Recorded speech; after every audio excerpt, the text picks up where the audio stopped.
Taste the Daily.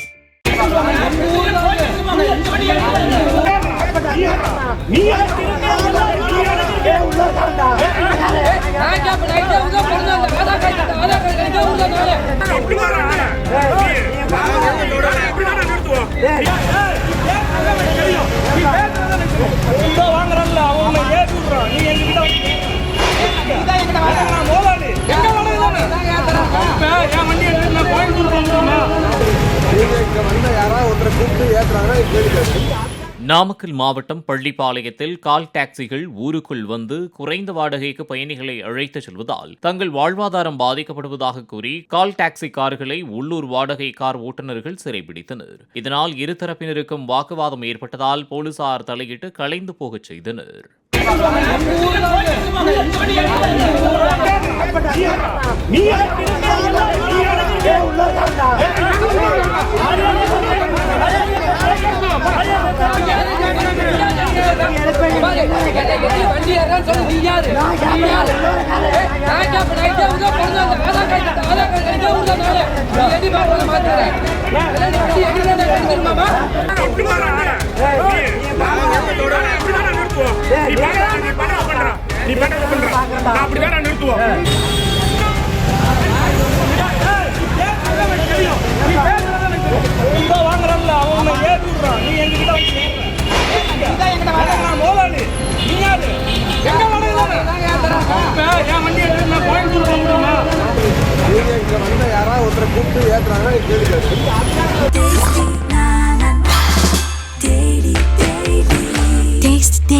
Taste the Daily.